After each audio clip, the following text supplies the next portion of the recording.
Did you know? The history of McDonald's can be traced back to a hot dog stand in the 1930s. In 1937, Patrick McDonald opened a food stand called the Airdrome on Huntington Avenue in Hollywood, near the Monrovia Airport. The Airdrome was based on a car hop service model, where you could order food and the waitstaff would bring it to your car. They sold their first hamburgers for just 10 cents. In the 1940s, Patrick's sons Richard and Maurice McDonald joined the business, reopening the Airdrome in San Bernardino as McDonald's Barbecue in May of 1940. They realized the importance of getting food to their customers quickly, and also shifted their marketing tactics to encourage people to eat their food and leave the restaurant faster. These included spreading their seating out to make it more difficult to socialize, angling their seating so patrons were hunched over their food, using cone-shaped cups so customers would not be able to put their drinks down, and turning off the heat to discourage people from staying.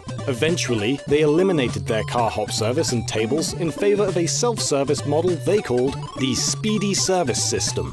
Additionally, they saw that they made the most money out of hamburgers and refocused their menu to focus on burgers, fries, and milkshakes. During this period, the brothers redesigned the kitchens in their restaurant to be more efficient, borrowing elements from White Castle, the first American fast food chain. On December 12, 1948, they reopened their restaurant once more, this time calling it simply McDonald's. In 1952, the brothers decided to redesign their building to make their restaurant even more efficient, and hired architect Stanley Clark Meston to make their new building and brand eye-catching. To work out the best positioning for the kitchen equipment, the two McDonalds, Meston, and Meston's draftsman, Charles Fish, charted out the exact measurements of each device on a tennis court. Meston's aesthetic design for the new building increased the visibility of McDonald's, including bright red and white ceramic tiles and two yellow sheet metal arches lined with neon. The arches were the idea of Richard McDonald, who thought the bright golden lights reflecting on windshields would attract the attention of people driving by. These golden arches would later be incorporated into the McDonald's logo in 1962, and the iconic M design was adopted in 1968. Interestingly, though the golden arches have become an integral part of the McDonald's brand, a few of their restaurants don't even use them. The McDonald's in Sedona, Arizona use turquoise arches. A franchise in Monterey, California features a black pair, and a couple restaurants in Paris and Bruges have white logos. These were all changed to comply with local laws or ordinances. The McDonald's brothers began offering franchising options in the late 1940s, but found very little success due to poor marketing and an aversion to advertising. After redesigning their kitchen and branding, the brothers sold their first franchise license to Neil Fox in 1953, who opened his McDonald's in Phoenix, Arizona. Fox later told his brother-in-law, Roger Williams, about the restaurant and encouraged him to also invest in a franchise. Williams and his friend Bud Landon opened their McDonald's in Downey, California on August 18, 1953. This restaurant has the distinction of being the oldest surviving McDonald's still in operation. In 1954, Ray Kroc, a seller of milkshake multi-mixer machines, discovered that the McDonald brothers were using 8 of his machines at their San Bernardino location alone.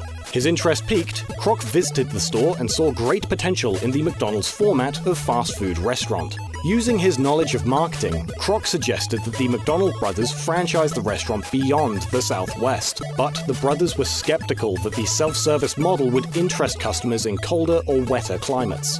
Kroc was more confident, however, and offered to take on most of the risk himself. The brothers agreed and sold Kroc the rights to open McDonald's restaurants across the country, excluding certain areas of Southern California and Arizona. The brothers were to receive just 0.5% of all sales from these franchises. Kroc returned to his home in Chicago and opened his first McDonald's in Des Plaines, Illinois, near Chicago on April 15, 1955. However, as he was looking to open other stores, Kroc soon discovered that the McDonald brothers had also sold a franchise license in Cook County, Illinois, to the Freylock Ice Cream Company. This enraged Kroc, who bought out Freylock's license for $25,000, or roughly $235,000 in today's money, 5 times what Freylock initially paid for it. This event also solidified Kroc's desire to build this brand on his own.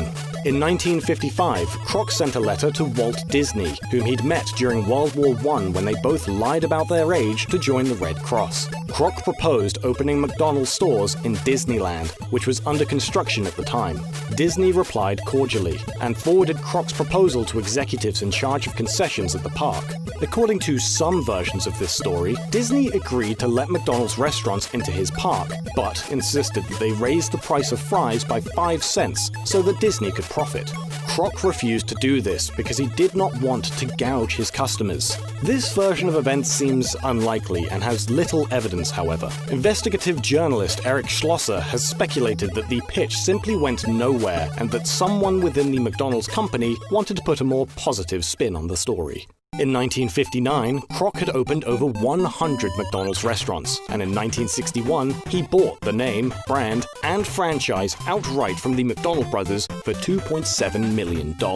That is roughly $17.64 million in today's money. Kroc believed that marketing and advertisement was going to be key to building the company, and this led to explosive growth during the 1960s through the 80s. In 1963, the company had introduced a new mascot in Ronald McDonald, the Hamburger Happy Clown. Also in 1963, McDonald's served its billionth hamburger live on the Art Linkletter TV show.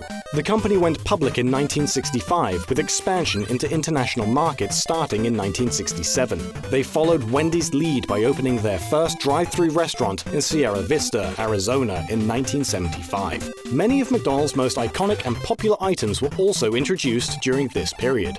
The Filet-O-Fish was first introduced in Cincinnati, Ohio in 1962 to combat lower sales in Catholic areas on Fridays and during Lent, when Catholics cannot eat meat with blood in it. The Big Mac was first introduced in Pittsburgh in 1967 and was so popular that it became available at all US locations within a year. McDonald's line of breakfast sandwiches was first created in 1972 with the Egg McMuffin, and the company began selling smaller Happy Meals packaged with toys aimed at children in June of 1979.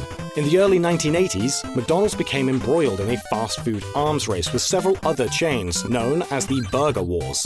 While mostly a series of aggressive ad campaigns and falling prices, McDonald's found success in the conflict by expanding their number of locations and introducing new items like the McChicken and the McNuggets. By 1996, McDonald's had surpassed Coca-Cola as the most recognized and powerful brand in the world.